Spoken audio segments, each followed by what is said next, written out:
আজি ৰাতিপুৱা মই অতুল বৰাৰ লগত পাতি আছিলোঁ আমাৰ আলোচনা যিহেতু হৈয়ে থাকে গতিকে আমাৰ ক্ষেত্ৰত সেইটো ইমান এটা মানে এইটো বহুত ডাঙৰ এটা প্ৰক্ৰিয়া নহয় কিন্তু খবৰ লুকুৱাত সিদ্ধহস্ত মুখ্যমন্ত্ৰীৰ কথা কিমান সত্য সঁচাকৈয়ে অগপ বিজেপিৰ মিত্ৰতাৰ আঠা এতিয়া কিমান নিকপকপীয়া কেইটামান ভাষ্য শুনক বিজেপিৰ লগতহে আছো তলত নহয় 10 বছৰে আমাক প্ৰতাৰণা আৰু শোষণ কৰিছে বিজেপিয়ে আমাক গ্ৰাস কৰিছে এইবাৰ নিমিলো সদায় মূৰ দুৱাই নাথাকো টিকট নাপালেও খেলিম আধা টিকটত হলেও খেলিম এই 10 বছৰে আমি বহুত প্ৰতাৰণা শোষণৰ বলি হৈ আমাৰ কৰ্মীসকল আজি এটা পৰ্যায়ত পাইছেহি অসম গণ পৰিষদ দল বিজেপিৰ তলত নহয় অসম গণ পৰিষদ দল আমি বিজেপিৰ লগত আছো আমি টিকেট লমেই তাৰমানে যিকোনো কাৰণ কোনোবাই কৈ আছে বোলে আমি পিছত মিলি যাম নামিলো আমি আধা টিকেট লৈ হৈ খেলিম আমাৰ মাখন তামোল চাওক আমি শিকামেই উঠিবই আপোনালোকে শিক্ষা আহিছে আমাৰ আমি সদায় মূৰ দোৱাই নাথাকো আৰু টিকেট নিদিয়ে কোনো প্ৰশ্নই নাই আমাক দিবই লাগিব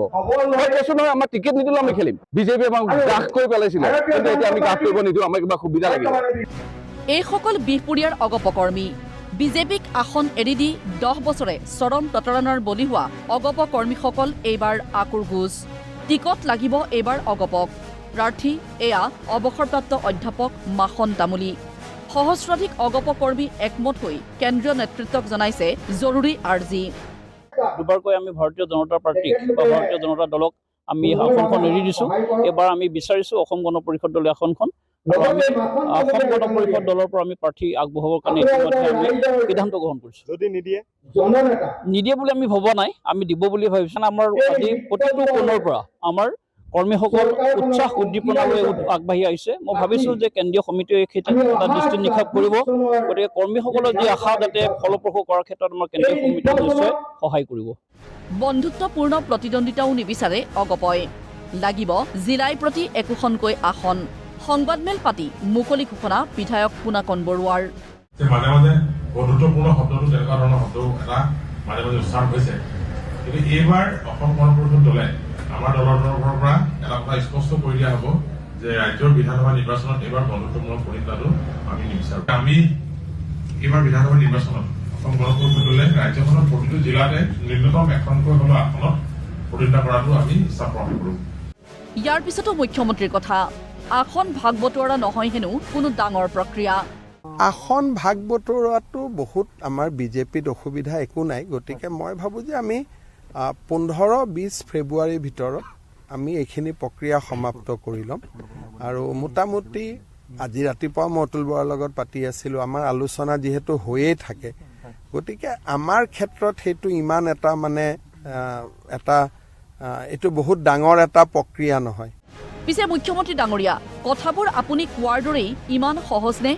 অগপ বাদ দিয়ক আপোনাৰ দলতে কিখন হৈ আছে এবাৰ চাওক মন্ত্ৰী প্ৰশান্ত ফুকনৰ ডিব্ৰুগড়ত ওলাইছে এয়া নতুন প্ৰাৰ্থী প্ৰাক্তন বিধায়ক ঋতুপৰ্ণ বৰুৱা লাহোৱাল বিধানসভা সমষ্টিৰ 50% অধিক অঞ্চল এবাৰ ডিলিমিটেশ্যনৰ পাছত ডিব্ৰুগড় বিধানসভা সমষ্টিলৈ সোমাই গ'ল এটা ডিব্ৰুগড়বাসী ৰাইজে আমাক বিচাৰিছে যে প্ৰাৰ্থিত্ব হিচাপে দলে সিদ্ধান্ত গ্ৰহণ কৰিব কিন্তু ময়ো যিহেতু প্ৰাক্তন বিধায়ক আছিলোঁ গতিকে ময়ো এইবাৰ নিৰ্বাচন অৱতীৰ্ণ হ'বলৈ ৰাইজৰ আশীৰ্বাদ মোৰ মন আছে গতিকে দলে সিদ্ধান্ত গ্ৰহণ কৰিব কিন্তু আমাৰো ব্যক্তিগতভাৱে এইবাৰ বিধায়ক পুনৰ বিধায়ক যিটো আমাৰ অৱতীৰ্ণ হ'বৰ বাবে নিৰ্বাচন অৱতীৰ্ণ হ'বৰ বাবে আমাৰ মন আছে চলাহী কথাৰে প্ৰসংগক অপলাপ ঠিকেই কৰিব পাৰি কিন্তু সত্য সদায় সত্য মুখ্যমন্ত্ৰীয়ে ক'লেও সত্য নক'লেও সত্য ব্যুৰ' ৰিপৰ্ট প্ৰতিদিন টাইম